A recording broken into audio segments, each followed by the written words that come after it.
Hello everyone, it's F4H Racerz back again for finally another race highlights video, and today we're in the first round at Long Beach of the ORL V8 Supercar League, something that I've been looking forward to for about the past decade, and I'm very excited to get into this race. We're about to start my quali lap, my fastest lap I did, and in practice my expectations for my quali lap was pretty high, like my practice pace was pretty damn good, and so obviously that made it quite. There was a lot of pressure coming into this because I really didn't want to let myself down and not do the absolute best that I could have. So the first sector at the moment is going, it's going fairly well, but I just wasn't able to commit the same amount that I was in practice. I think I was just so worried about, as you saw there, did you see that slide would have cost me about 2/10?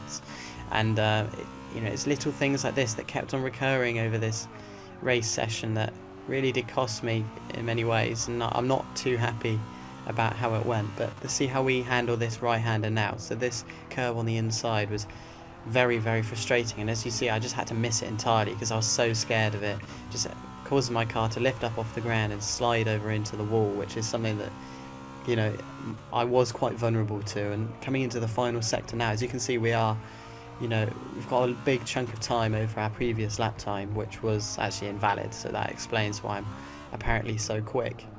And coming through the final corner, we get on the power nicely, and as we approach the line, I was quite happy with that. I knew it wasn't a banger, but I was fairly happy as we put in a 22.5, and that was unfortunately the best lap I could actually put in qualifying, even though I knew I had a lot more in me and I knew I could get a 22 dead if I really put my head to it. But it is what it is, and we'll have to move on from here. So let's go and see how the race went.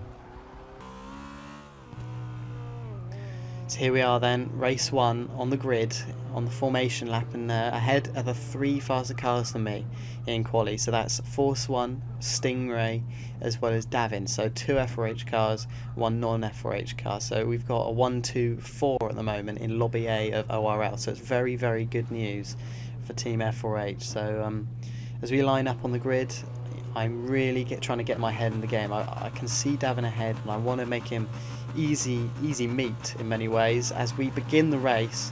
And I actually do get a very good start here. As you can see, I do slightly gain on Davin ahead, but he also gets, he hasn't made a bad start by any means. So I go onto the inside as if to say, look, I'm here, and then I go into the braking perfectly, bit cautious, and then out of nowhere Mr. Jack just pole drives me into the wall, and that is practically race written off immediately before it's even begun. And now it's just one big recovery job. As you can see, it's just one big cluster back here, so cars absolutely everywhere facing the wrong way, sideways, and sliding up ahead. So it's just it was just very frustrating to be back here, because I knew that I was out of position in 4th, I felt, and now to be all the way pretty much last, it was very frustrating for me. But I stuck with it nonetheless, as I believe you should, and I tried to recover as many points as I possibly could. So just catching up again to the cars now, we have gained quite significantly up until this point. So we're coming round this left-hander, and that happens. And what can you do when a car goes out in front of you and taps into the wall? And I've got terminal damage, and it's made a bad race. In fact, everything that's happened so far has gone wrong. So I was really frustrated at this point.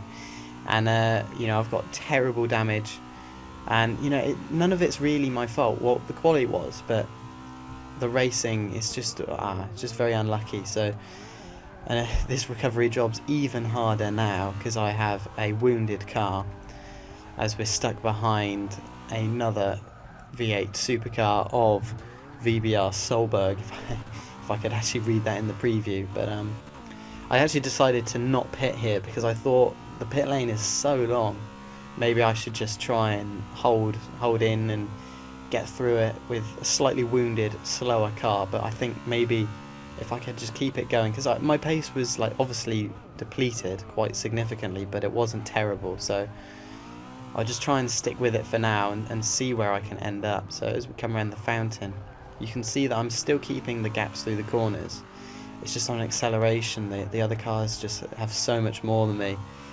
And yeah, my head was, it was just not, everything had gone wrong this point, and you know, I wasn't thinking straight, and it just wasn't going well because I had such high expectations, and then to top it all off, I just turned into the wall too early. So what a terrible race. You know, everything that can go wrong did go wrong, and now I'm definitely going to have to pit and see where I end up. So emerging from the pit lane, then I'm coming out in P14. The only guy behind me is Emil Nilsson, who was the guy who put it in the wall and probably got like really bad engine damage, which is why he lost out so much. And as you can see, lap 8, we're just lapping on our own, and people are making their own mistakes in the race up ahead, and that causes them to pit. And in the end, we just go around for the remainder of the race on our own, and we manage to get P9 simply because other people are wiping themselves out. So, you know, it was an alright result, but I wasn't too happy with it in the end. But, you know, it will do. It will do. Anyway, on to race 2 now, and this one's a lot more interesting because it will be a reverse grid race, and because of my low finishing position here, I will actually be quite high up in that.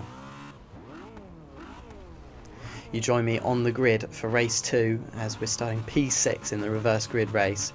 So this is a lot higher up than I'd like to be for a reverse grid race in many ways, but I'll take it nonetheless. So as we begin, I'm just going to try and think about my wheel spin and controlling it, and we managed to do that very well. So we get a decent start, pulling away from the cars behind. All the cars ahead though have managed to get good starts themselves though, so we're not going to gain too dramatically. Mr. Jack ahead managed to get a great start, dive bombing 2 cars into turn 1, getting into second. And Julia DT managed to go around our outside as well, which was really frustrating, and he's also managed to hit us there and hit us again there, and now another car has come up both our insides, and I'm going to try and hang it around the outside here as much as I can, but Julia DT has hit into the wall. And here Solberg just, I mean, he took that so shallow, that was unbelievable if he managed to keep that clean, but he managed to get past us as well. So now I have dropped 3 positions off the start, which obviously isn't good. So now I've got even more work to do. Just nothing is going my way this in this race at all, in this session, as that car manages to go into the wall, and now I've given Solberg a bit of a boost, which is annoying because I could have used that run to overtake him up here, but I'll have to do without. You can see Julia DT up ahead as well. He's pulled a gap, and all the lead cars are so far up the road now. It's quite a task. You know, I knew I had so much pace over these guys, but I needed to get every little bit, you know, that I could, because as you can see behind me is already Stingray, who is starting way down, so he's had a great start compared to me, and you know, it's just not going well. So I'm going to have to see how quickly I can recover this and get up into the top positions. So just thinking about my braking zone into turn 1 so I can catch up to Solberg as fast as I can, and I do a decent job there. I get slightly up onto the curb, but I get a much better exit than Solberg did, so now I'm right onto the back of him. So going around the fountain, I try to get the best exit as possible, and I get a great one, and there's a gap there that he didn't close, so I'm going for it. And call me Max Verstappen, but you know, round Long Beach, I'm quite happy with that move because it was aggressive. It was, you know, very aggressive to be fair, but it did the job. And now I'm up into P7, chasing up behind Julia DT, and I've got to catch him as fast as I can because I know how much of a rolling roadblock that Mercedes is. It has so much straight line speed, it is a joke compared to my Volvo. And we're actually taking a wing mirror on for a ride there. I'm not sure if you saw that, but yeah, so we'll have to see how quickly we can catch up to the car ahead, and see how fast we can dispatch him in order to catch up with the lead cars. So you now join me, and I'm just behind Julia DT, and I'm going to try and go for the move up the inside of this left-hander, and he manages to keep his outside line very well, but I'm equally alongside him. But as soon as he gets into the power band of that Mercedes, suddenly it starts pulling so much. So for example, here he has 20 foot now, and I hit 4th, and then you can see how much he's pulling away. He's already at 30 feet away and 40 feet, so he's doubled the gap come the braking zone, and that's going to be really, really difficult to deal with. So I'm going to need to use some other techniques like the element of surprise or something, and attempt to get past Julia DT. But I tried to go for a move there and get it oh, he closed the gap. I thought he was going to open it, so I dived and then he closed it. So I did let him through and apologised there and then for that. But you know, it's going to be so difficult, and look at the gap he's got now, because I had the bad exit out the last corner. He's pulled pretty much 100 foot over me come turn 1, so it's going to be very, very difficult. But let's move on and skip on and see how I can eventually dispatch of him. So we skip on another short while, still behind Julia DT. We've managed to keep the gap, but as you can see, the car is struggling there. It's Morvik, and we're going to pass him. So now we're up into 6th. So I've only just managed to get into my my starting position for race 2. So yeah, it's not been the best, but we've still got Julia DT to get, and I'm not going to give up on overtaking him. So we'll have to see where and when we can do it. As you can see though, he did get a bit of a slide on there, so that's gonna eliminate any sort of run he gets through this final set of corners. So coming into the final corner, I'm much wiser as to basically punting him off, and I managed to get alongside him. So this was like, at this point I thought, okay, there's no way, you know, I've got the inside line, I've got a run, there's no way that Merc is going to get ahead of me come turn 1.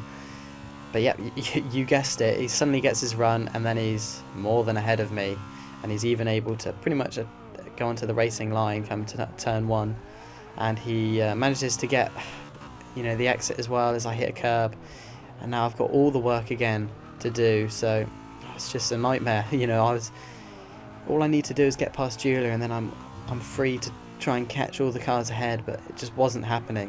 It just wasn't happening at all.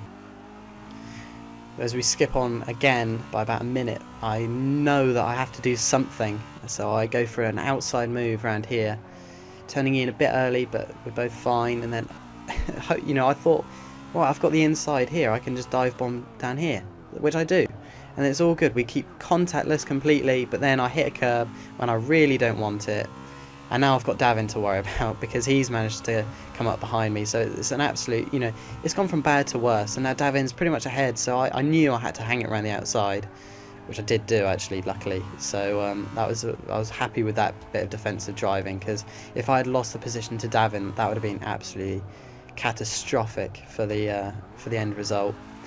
But there we go. We managed to stay ahead of Davin, which isn't something I want to have to worry about at all, because he's right behind me now, and I've still got Julia to worry about. So I have to see when I can manage to get this move done.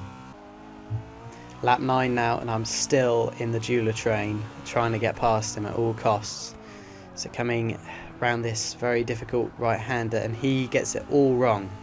And at this point, my heart was in my mouth, because I knew I had just about enough of a run to make a move down the inside. So I braked as late as I dared, and I managed to get down the inside and block off the inside line into this long left, and that certified the move into P5 over Julia DT. And as it turned out, it was pretty much impossible for me to overtake him until he made that mistake. But behind us actually was another big lifeline. Davin managed to put it in a wall somehow, and I believe he got damage from that. I'm not entirely sure, but that basically meant that we didn't have to worry about him anymore, and he was flying. So yeah, we'll have to see how well how quickly we can catch up to the guys ahead, and I'm going to be pushing, you know, max attack from here, and see where we can end up.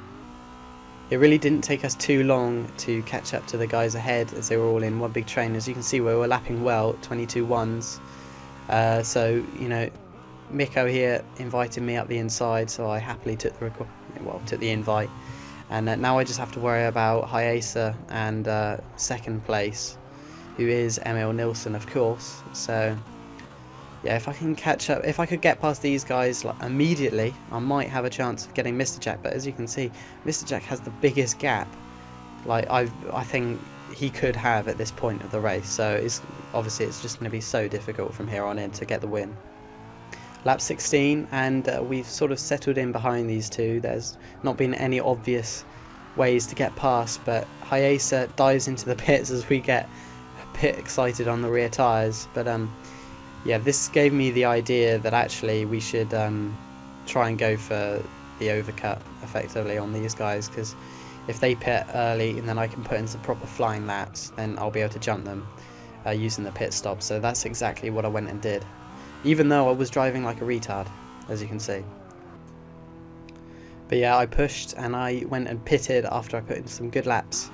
And let's see how we come out. So we leave the pits actually very, very comfortably. So we're up into 4th, but I don't believe... I think the cars ahead haven't pitted, so... Unless Mr. Jack is 2nd. You know, either way, I think we're in net 2nd at the moment, so... It was pretty good because we've managed to jump the 2 people without having to worry about actually having to overtake them, which is obviously a massive pain in the arse, as we saw from Julie DT. So yeah, so now it's time to just pile in the laps and see if we can bring it to the end and potentially catch up to Mr. Jack. But yeah, on to the final lap. Mr. Jack 2,500 feet ahead. It shows how much time we lost behind all of the traffic, and we're actually on the best lap we've done so far on this final lap. But yeah, so Mr. Jack wins anyway, and it looks like we're coming back in 2nd unless somehow I crash right now. But yeah, so we're in 2nd. Force 1 managed to get all the way up into 3rd. He did a really good race. Miko managed to come 4th as well, so great for F4H. We're always very strong, as I put in just off a 21.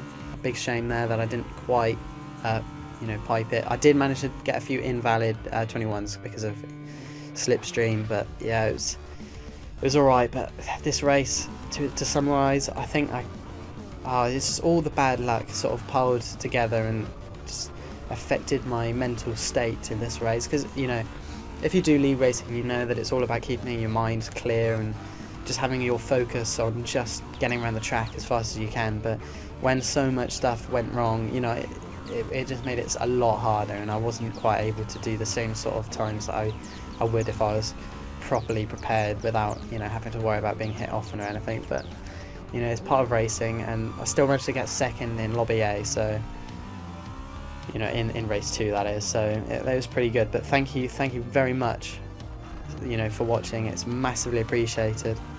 If you could subscribe, you know, or give a like rating at the very least if you got this far, I would be eternally grateful, as I have put in so much time into trying to make this as fluent and as good to watch as possible. But thank you very much once again, and I'll see you next time for round 2, which is Road America, and hopefully, you know, I'm a lot better at Road America than I am here at Long Beach, so it'll be a good watch. It'll be a good watch, I can guarantee you that. And also apologies if I sound ill. I am, that's why. So, but yeah, cheers again everyone, and I'll see you next time.